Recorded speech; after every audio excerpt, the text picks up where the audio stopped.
Tema 14, la diplomacia clásica o tradicional, la diplomacia ad hoc y la diplomacia directa.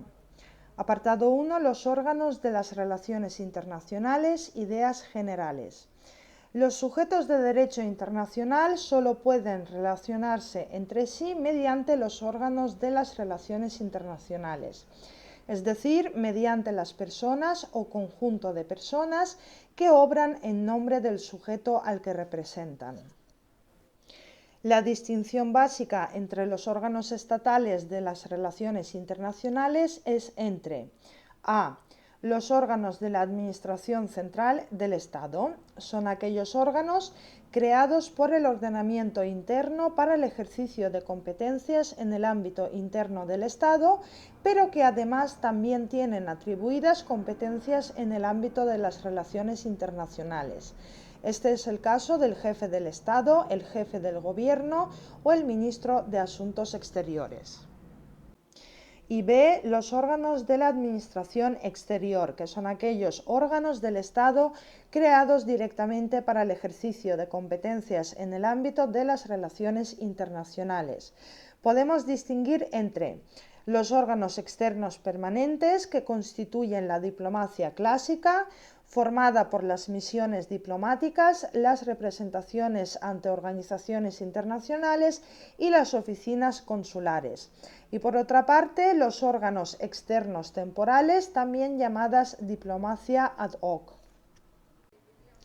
Apartado 2. Los órganos externos permanentes, la diplomacia clásica o tradicional.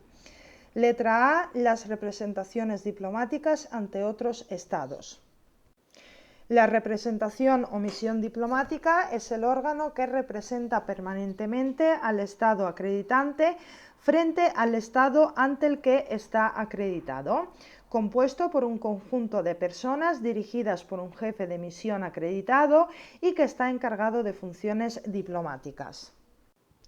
Las normas reguladoras de la función diplomática y de los privilegios y garantías de los miembros adscritos al servicio diplomáticos son, en su mayor parte, de origen consuetudinario. No obstante, existe la Convención de Viena sobre Relaciones Diplomáticas de 1961, que es la norma de referencia en esta materia. Las funciones de una misión diplomática han sido clasificadas en dos grupos. El primer grupo son las funciones normales, que pueden dividirse en las que constituyen objetivos, que son las siguientes: proteger en el Estado receptor los intereses del Estado acreditante y los de sus nacionales, fomentar las relaciones amistosas y desarrollar las relaciones entre el Estado acreditante y el Estado receptor y ejercer ciertas funciones consulares. Por otra parte, las funciones que constituyen medios para alcanzar los objetivos son los siguientes: representar al Estado acreditante ante el Estado receptor, negociar con el gobierno del Estado receptor, informarse por todos los medios lícitos de las condiciones y de la evolución de los acontecimientos en el Estado receptor e informar al gobierno del Estado acreditante sobre el Estado receptor. El segundo grupo son las funciones excepcionales, que son las ejercidas cuando un Estado acepta la protección o representación de intereses de Estados terceros. En cuanto a los agentes diplomáticos, estos pueden ser clasificados conforme a diversos criterios. Los jefes de misión se dividen en tres clases. 1. Embajadores o nuncios acreditados ante los jefes del Estado. 2. Los enviados, ministros e internuncios acreditados ante los jefes del Estado. Y 3. Los encargados de negocios acreditados ante los ministros de Relaciones Exteriores.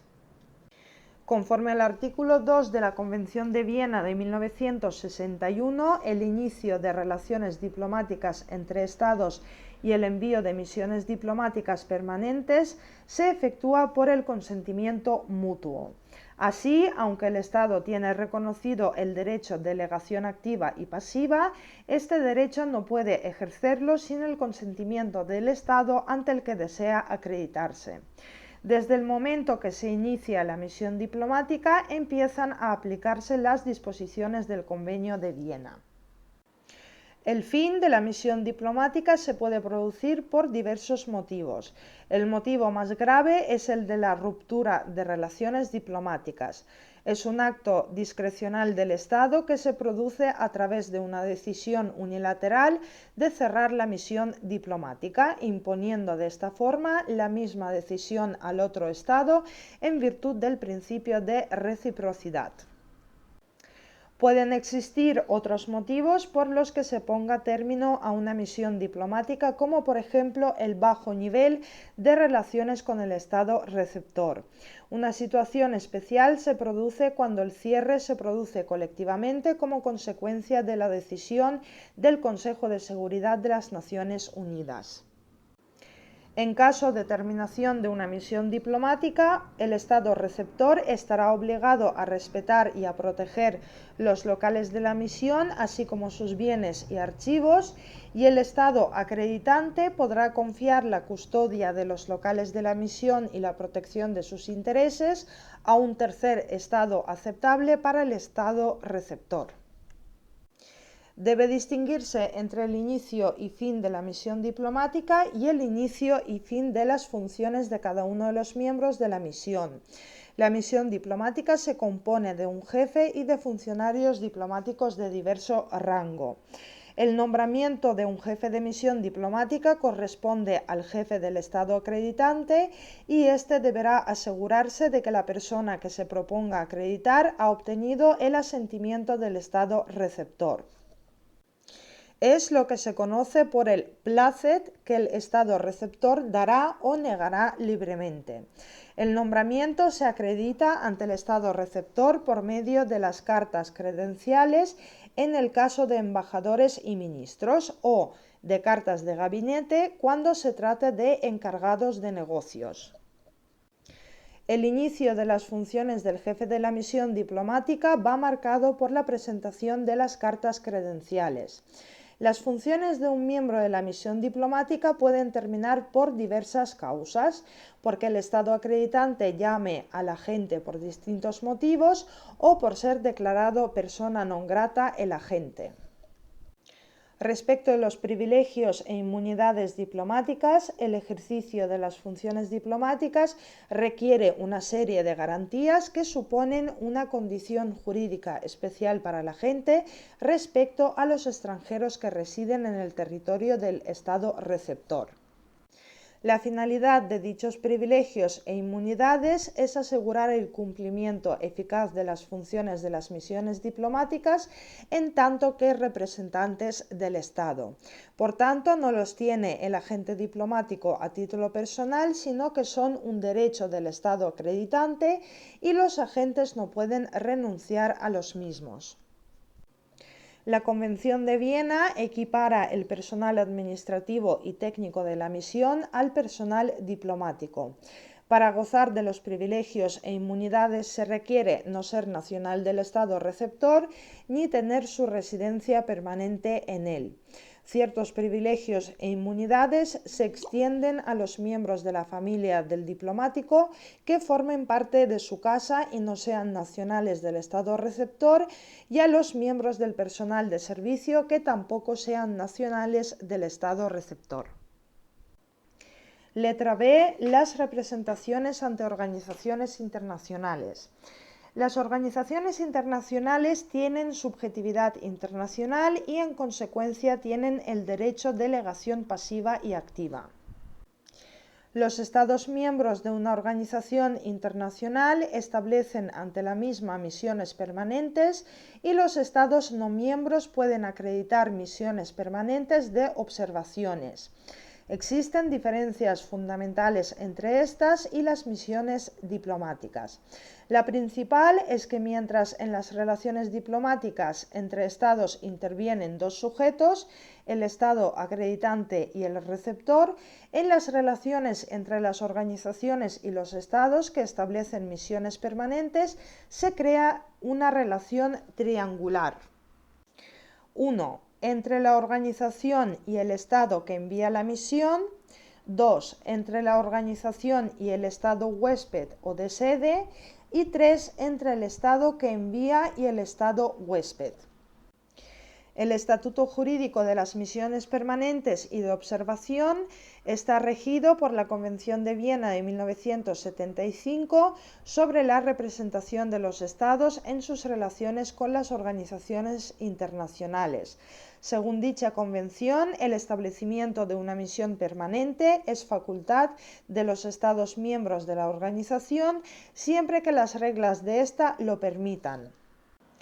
Las funciones son de representación, enlace, negociación, información, protección de intereses del Estado que envía y fomento de los propósitos de la organización.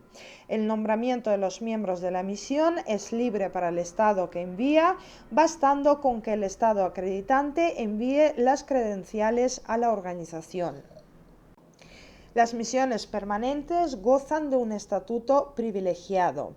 Se contempla en la Convención la inmunidad de coerción y la exención fiscal de los locales de la misión y bienes o servicios, la inviolabilidad de los archivos y documentos y la inviolabilidad de la correspondencia, valija y correo. Letra C. Los agentes consulares. Entendemos por agentes consulares a los agentes oficiales que un Estado establece en ciertas ciudades de otro Estado, con el fin de proteger sus intereses y los de sus nacionales. Los cónsules son órganos del Estado que actúan en el extranjero y realizan actos para cumplir su misión, con exclusión de los de naturaleza política. El Convenio de Viena sobre Relaciones Consulares de 1963 entiende por funcionario consular a toda persona, incluido el jefe de la oficina consular, encargada del ejercicio de funciones consulares. Los cónsules no son agentes diplomáticos. Las funciones de los cónsules son muy variadas y abarcan los campos de la protección de los nacionales e información al Estado, así como funciones de carácter administrativo, notarial, de colaboración con los tribunales de justicia y otras relativas al estado civil de las personas y las sucesiones. El cónsul ejerce además otras funciones relacionadas con la navegación marítima, el comercio y el ejercicio de las profesiones. Algunas de estas funciones implican la facultad de la oficina consular del Estado acreditante de llevar a cabo esas funciones y el derecho individual de los nacionales de dicho Estado a recibir la asistencia consular. En cuanto a las clases, se ha distinguido entre los cónsules enviados o de carrera, que son funcionarios públicos del Estado que los nombra y poseen la nacionalidad de éste. Son pagados por el Estado que los envía y no ejercen otras funciones que las profesionales. Después están los cónsules honorarios, que pueden ser súbditos del Estado que los designa o extranjeros y ejercer el comercio u otras profesiones, y su servicio es gratuito. Por su parte, los cónsules se dividen a título personal en cónsules generales, cónsules, vicecónsules y agentes consulares. Con relación al inicio de las relaciones consulares, su establecimiento está sometido al consentimiento mutuo. Dado el carácter esencialmente administrativo de las relaciones consulares, su establecimiento es totalmente independiente del de las relaciones diplomáticas. Igualmente, la ruptura de relaciones diplomáticas no implica el fin de las relaciones consulares. Con relación al inicio y fin de las funciones de los miembros de la oficina consular, los jefes de oficina consular serán nombrados por el Estado que envíe y admitidos al ejercicio de sus funciones por el Estado receptor. Al jefe de oficina consular se le acredita su nombramiento por medio de una carta patente. Para ser admitido al ejercicio de sus funciones se requiere el exequatur del Estado receptor, que podrá negarlo sin especificar los motivos. Las funciones de un miembro de la oficina consular se dan por terminadas mediante notificación del Estado que envíe al receptor, por revocación del exequatur y por notificación del Estado receptor de que no considera a la persona como miembro del personal consular. En cuanto a las facilidades, privilegios e inmunidades, la Convención de Viena sobre Relaciones Consulares distingue en 3 secciones las facilidades, privilegios e inmunidades relativos a la oficina consular, a los funcionarios consulares honorarios y a las oficinas dirigidas por ellos. 1. A la oficina consular, que se entiende como un conjunto formado por los locales, archivos y personal a su servicio, y se le otorgan las facilidades, privilegios e inmunidades que son las siguientes. Las facilidades las deberá otorgar el Estado receptor conforme a la Convención y son en general todas las necesarias para el ejercicio de sus funciones por la referida oficina. Como privilegios encontramos la exención fiscal para los locales consulares y la residencia del jefe de la oficina consular, la libertad de tránsito y circulación de los miembros de la oficina consular, la libertad de comunicación de la oficina consular y la exención fiscal sobre las cantidades percibidas en concepto de hechos y aranceles consulares. Y en concepto de inmunidades encontramos la inviolabilidad de los locales consulares y la de los archivos y documentos consulares ahí donde se encuentren. 2. A los funcionarios de carrera y demás miembros de la oficina consular se les reconocen las siguientes facilidades, privilegios e inmunidades. Como facilidades, el ser tratados con la debida deferencia y que se tomen las medidas adecuadas para su protección, comunicar al jefe de la oficina cualquier arresto o detención de un miembro del personal consular y que se le evite cualquier perturbación en el ejercicio de sus funciones cuando es llamado como testigo.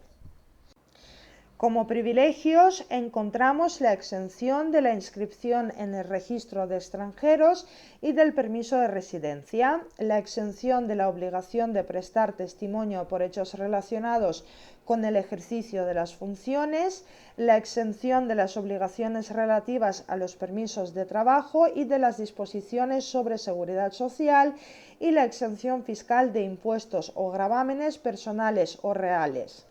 En concepto de inmunidades se les reconoce la inviolabilidad personal en el sentido de no poder ser detenidos salvo en los casos de delito grave. También tienen las siguientes obligaciones: respetar las leyes y reglamentos del Estado receptor, no inmiscuirse en los asuntos internos del Estado receptor, cumplir las obligaciones en cuanto a seguros de responsabilidad civil por la utilización de vehículos y no ejercer ninguna actividad profesional en provecho propio.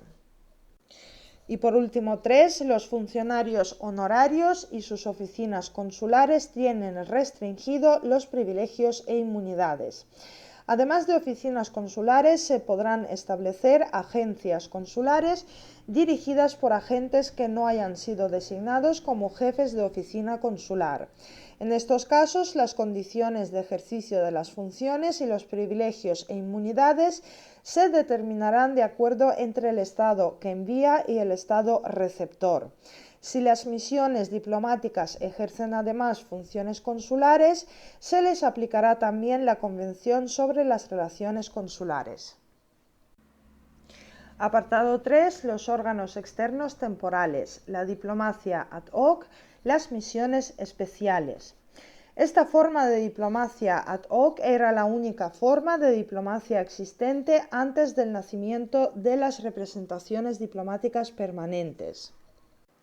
Esta categoría ha sido reglamentada internacionalmente mediante la Convención de Viena sobre misiones especiales de 1969.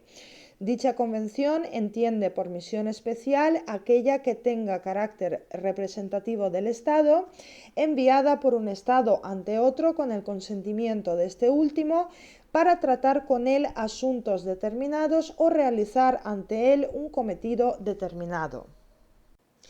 Lo que caracteriza a una misión especial es la temporalidad, la representatividad, el consentimiento del Estado receptor y tener por finalidad el cumplimiento de una tarea concreta.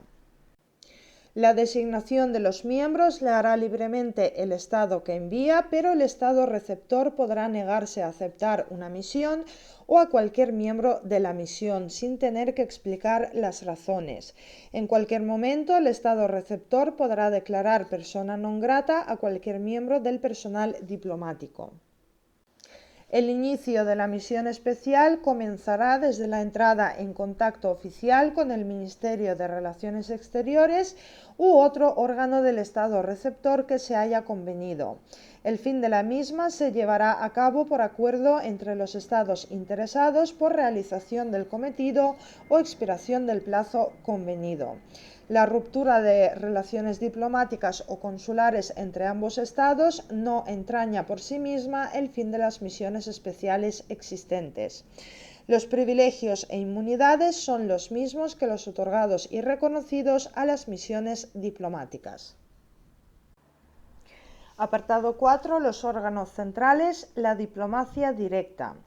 Los órganos que cumplen funciones de especial relevancia internacional son el jefe del Estado, el jefe del Gobierno, el ministro de Asuntos Exteriores y los agentes diplomáticos y consulares.